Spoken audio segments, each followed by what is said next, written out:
এমন একজন লাইলি আছে বভে মজনু নিজে পাঠাল্লা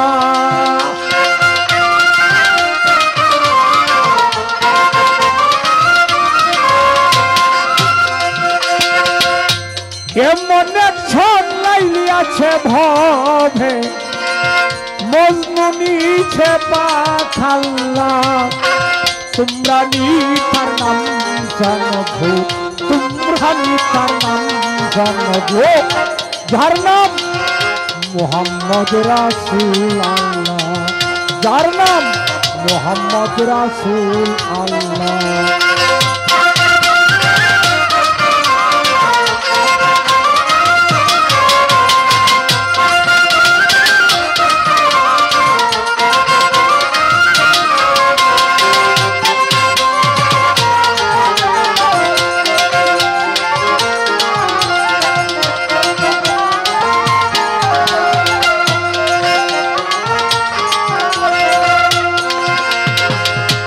আওয়ালে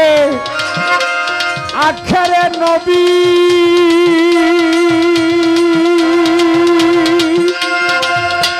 জাহেরে বাতুনে নবী আমার আওয়ালে আখেরে নবী জাহেরে বাতুনে নবী মায়ের নাম পিয়াবে না বিবি পিতার নাম তারা আব্দুল্লাহ তোমরা নিথার নাম জানবো তোমরা নিথার নাম জানবো যার নাম মুহাম্মদ রাসূল আল্লাহ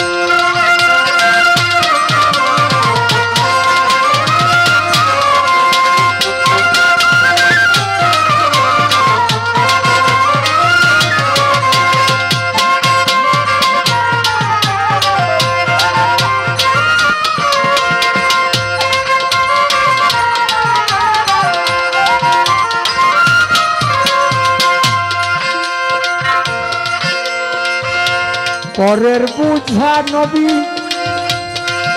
বইতেন তিনি নবী পরের বুঝা বইতেন টেনে ইহাই নবীর পাই জীবনে মানুষকে নবী ভালোবাসিতেন সইলেন কত দুঃখ জ্বালা তোমরা নিথার নাম জানবো তোমরা নিথার নাম জানবো যার নাম মুহাম্মদ রাসূল আল্লাহ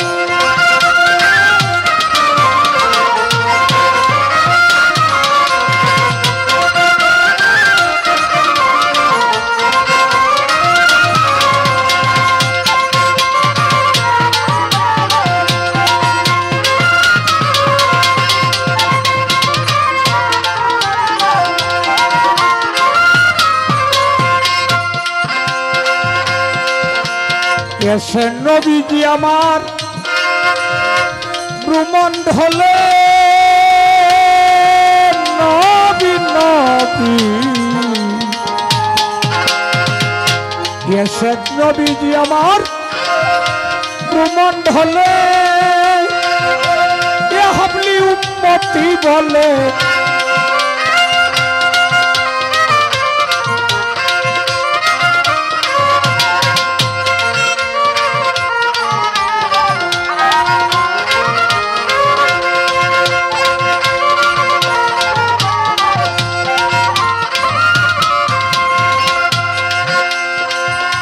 এসে নবী আমার ভ্রমণ্ডলে এ হাবলি উম্মতি বলে ঘরে ঘরে পৌঁছাইয়া দিলেন লা ইলাহা ইল্লাল্লাহ তোমরা নিথার নাম জানবো তোমরা নিথার নাম জানবো যার নাম মুহাম্মদ রাসূল আল্লাহ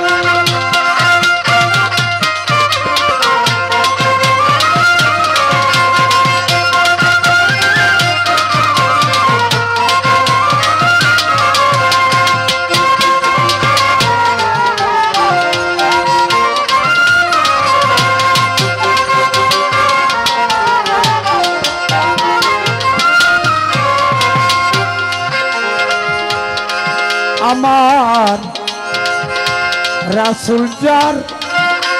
নায়ের কান্ডারি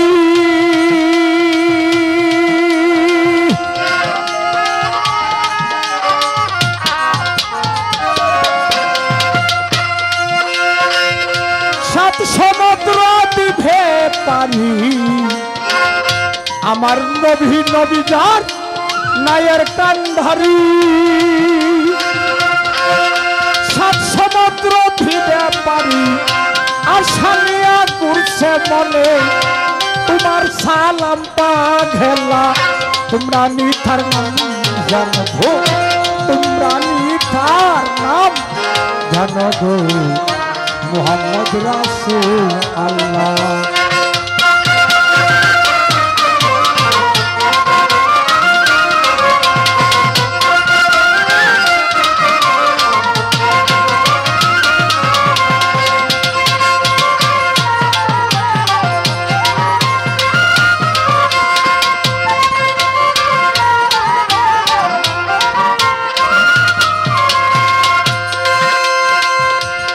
আমার নবীজি পরের বুঝা লইতেন টেনে ইহাই নবীজির পাই জীবনে পরের বুঝা লইতেন টেনে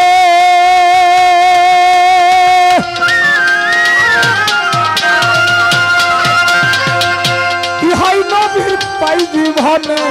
মানুষকে নবী ভালোবাসিতেন শৈলেন কত দুঃখ ঝালা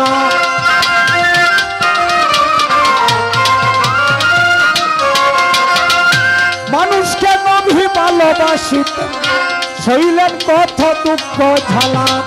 তোমরা কি তার নাম জানো গো তোমরা কি তার নাম জানো গো যার নাম মুহাম্মদ রাসূল আল্লাহ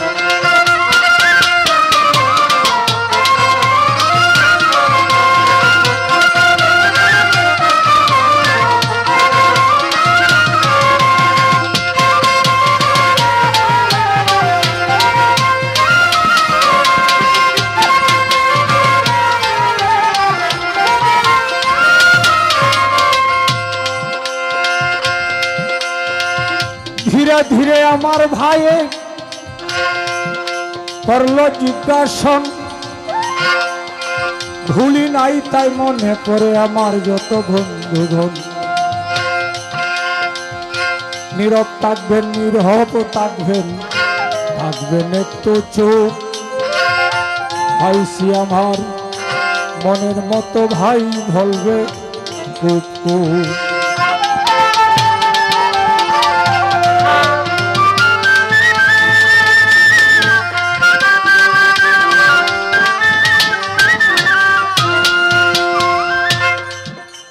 আস্তে আর বাজানি লাগবে না কম বাজাইলেই চলবে আমার ভাইয়ের জিজ্ঞাসা একজন নবী নবুয়ত পাইলেন সে কবরস্থানে অর্থাৎ আমার নবীজির এক আশেক ব্যক্তি ছিলেন আমার নবীজির এক আশেক ব্যক্তি ছিলেন সেই ব্যক্তি নবীজির সাথে সাধনায় নবীজির আমলের ধারাতে সে এমন পরিণত হইছে যে নবী তাকে শয়নে স্বপনে আমার নবীর নাম ছাড়া তার কোনো অন্তরে আর কিছু নাই এখন সেইভাবে নবীজির সাথে সে ভক্তি বিশ্বাসে একই নিয়ে গেছে সেই ব্যক্তির নাম হইল ফানুয়েল সে ফানুয়েল ব্যক্তি নবীজির সাথে সাধন ভজন এবং আমল করে নবীজির কাছে সে চাওয়া হইল একটি যে আমি যেন নবুয়ত প্রাপ্তি হই এখন নবী বলছে নবুয়ত প্রাপ্তি তুমি হইবা কিন্তু দুনিয়াতে থাকতে হইবা না কারণ আমার ঘরে আর কোনো নবুয়তই নাই এই ব্যক্তি ফানুয়েল যখন নবীজির সাথে যুদ্ধে গেছেন যুদ্ধে যাওয়ার পরে শহীদ হয়ে গেলেন। শহীদ হয়ে সে কবরস্থান করলেন। এই কবরস্থানের মাঝেই ফেরেশতারা আয়া জিজ্ঞাসা করতেছে, তোমার দিনকে, তোমার রবকে, তোমার নবীকে। এখন এই ফানুয়েল ব্যক্তি নবীর দোহাই দিতে যাচ্ছে। হুজুর পাক সাল্লাল্লাহু আলাইহি সাল্লাম তাকতেই উনার এলহাম আসছে। এলহামের প্রয়োজনে ডাইরেক্ট আল্লাহর সাথে উনার জবাব চলে গেছে যে আমার যে ব্যক্তি ফানুয়েল যে সাধনা, যে ভজন, যে আমল আমাকে করেছে, সেই আমলের জুড়ে যেন তাকে কবরস্থানের জন্য নবুয়ত তাকে দেওয়া হয়। তখন ফেরেশতারা তাকে এই কবরস্থানেই নবুয়ত দিয়েছিল।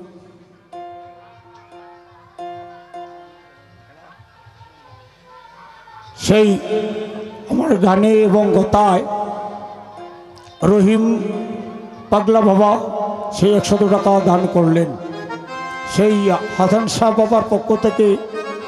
রহিম শাহ বাবার পক্ষ থেকে সকলেরই উপর শান্তি নাজাত বর্ষিত হোক। সেই নবীর দোহাই, নবীর ধ্যানে,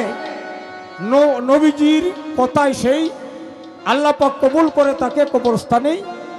নবুয়ত দিয়েছিল। সেই ব্যক্তির নাম হল ফানুয়েল, নবীজির এই এক অন্তরের সাহাবা।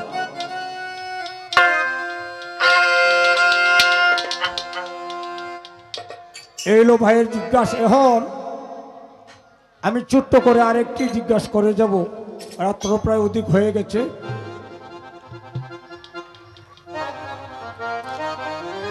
এই বেলায়েতে এমন একটি সাধনা, এই বেলায়েতের মধ্যে এমন একটি সাধনা, সেই সাধনা করলে পরে এই যে মাটির দেহ, এই মাটির দেহটা আর পচবে না, সে মাটি টেকাইতে পারবে না 100 বছর গেলে। আমার কথাটা বাবার ওটা লক্ষ্য করবে। আমি মরে গেলে 3 দিন বা 2 দিন রাখলে এই লাশটা খোঁচা গলিয়া যায়। আর এমন ব্যক্তি এই দুনিয়াতে গুজরে গেছে, এই শাহ সুলতান বাবার মাজারে আজ থেকে 1200 বছর আগে উনি আসতেন। আজ থেকে 1200 বছর ওনারা যখন মাজার বাউন্ডারি মেরামত করে, তখন একটি মানুষের পাও পাওয়া গেছে, লাশ। আমি বিষয়টা একটু এইরকমই, মানে একটু উদাহরণস্বরূপ দিলাম।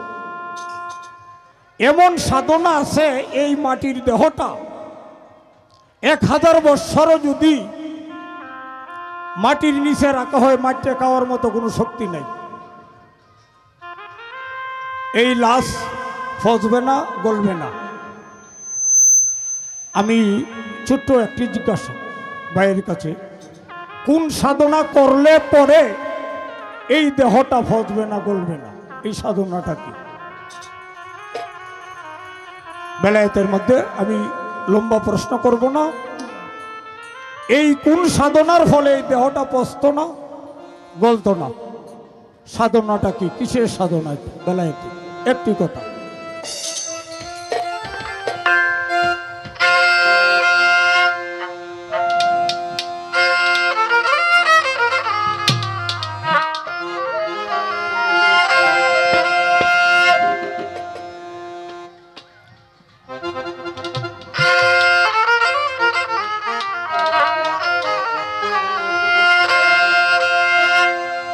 যেহেতু আমার ভাইয়ের ছোট্ট করে রজব দেওয়ান সাহেবের বিচ্ছেদ করলেন, আমি একটি উকিল মুন্সি সাহেবের বিচ্ছেদ করার চেষ্টা করি। সকলকে ধন্যবাদ।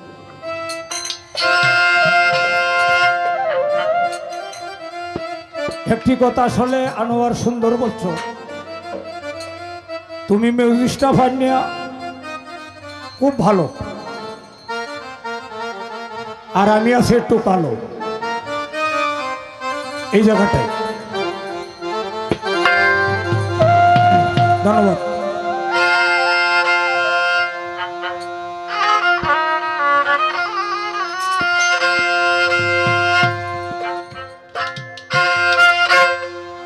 আমি বন্ধুর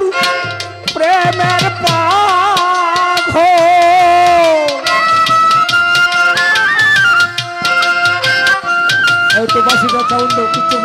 সাউন্ড দাও। রহিম সারি প্রেমের পাগল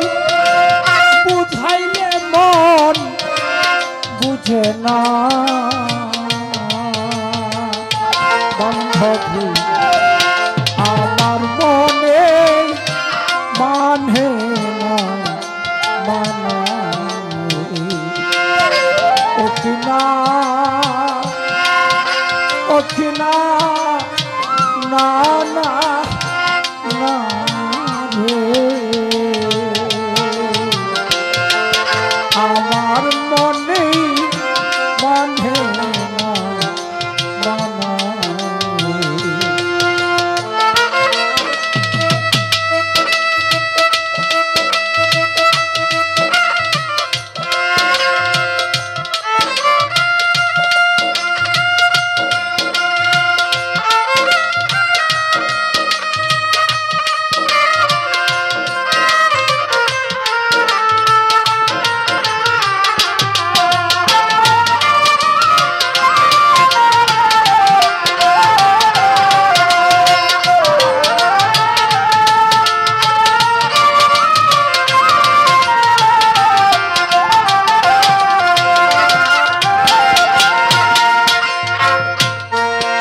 ঘর ছাড়িলাম বাড়ি ছাড়লাম ওরে হাসান শাহ বাবা ছাড়লাম দেশের মায়া মান হারাইলাম কুল হারাইলাম আমি শেষ করি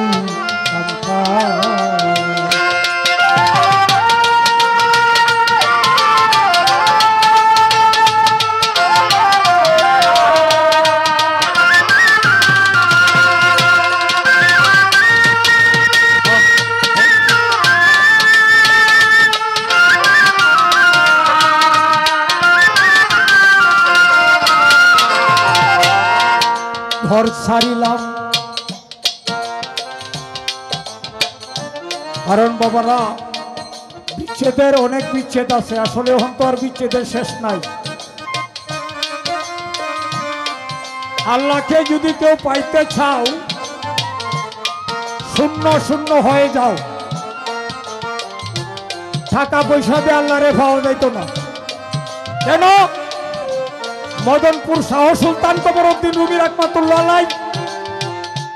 উনি ইতালি রাজ্যের রুম শহরের বাদশা ছিলেন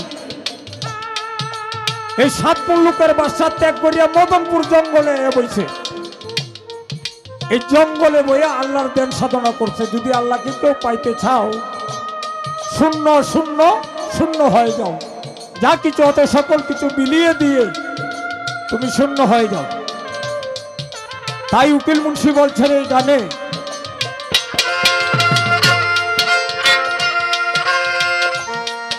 ঘর ছাড়িলাম বাড়ি ছাড়লাম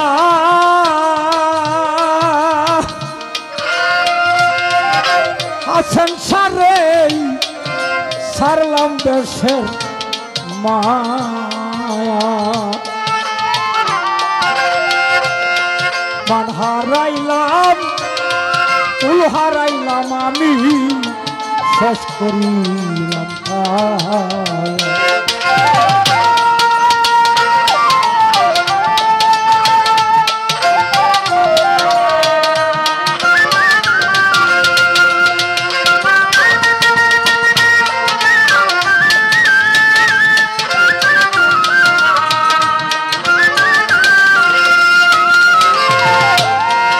ঘর ছাড়িলাম বাড়ি ছাড়লাম রহিম সারে বাজার ও ছাড়লাম দেশের মায়া মান হারাইলাম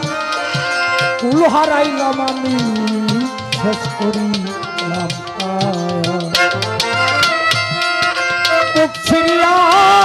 সকল দিলাম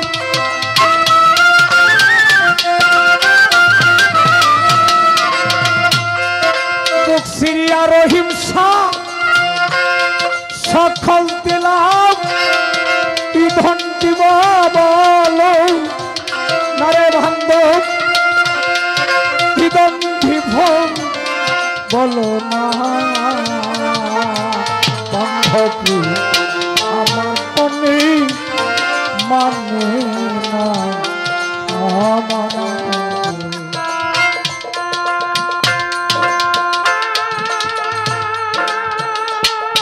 হ্যাঁ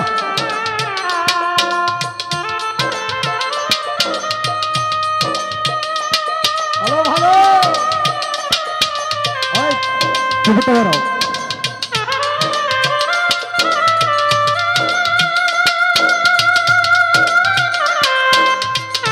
বাবা ভাই গৌশালা ঝম গৌশালা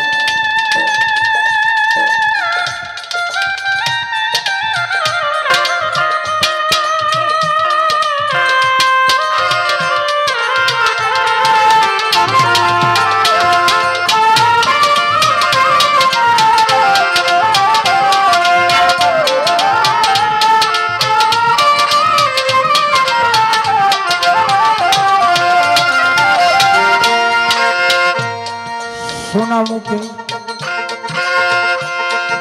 কইয়া কথা ওরে রহিম শাহ চাইয়া তোমার ভক্তর পানে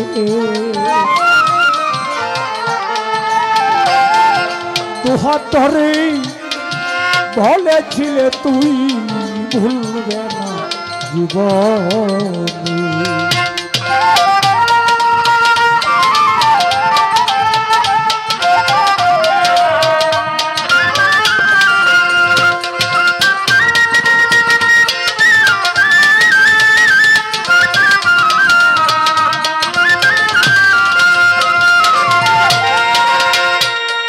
সোনা মুখে কইয়া কথা ওরে রহিম শাহ বাবা তুমি ছাইয়া আমার পানে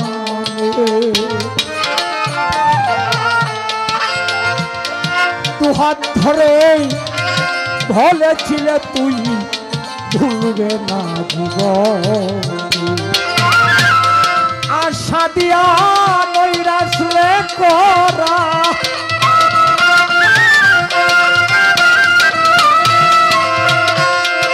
আশা দিয়া রহিম শাহ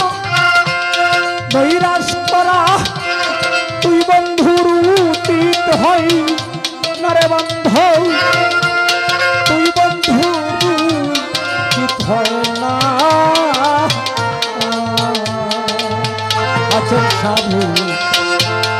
আমার মনে মানে না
করকে লাইতে জানো ওরে হাজার শাহ তুমি নিজে কেমনে ভুলো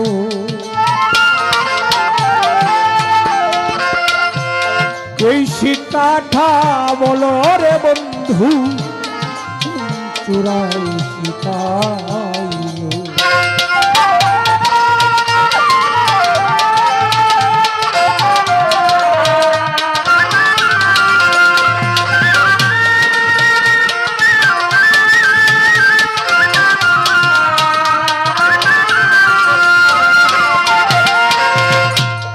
ঘরকে ভুলাইতে জানো রহিম বাবা তুমি নিজে কেমনে ভুলো এই শিকাঠা ধলরে বান্ধ তুমাই পুরাই শিখাই শত দুষের তুছিরাই উঠিল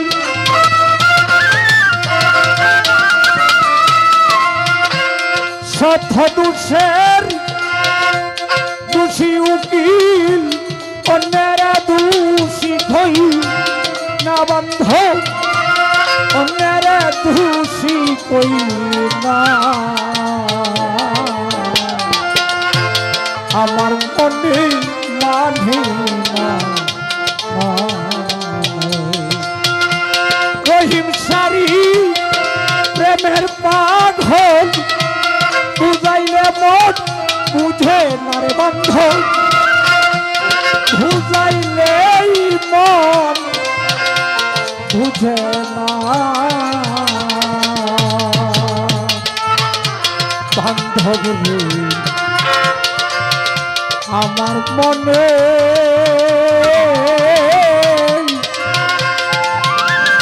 মা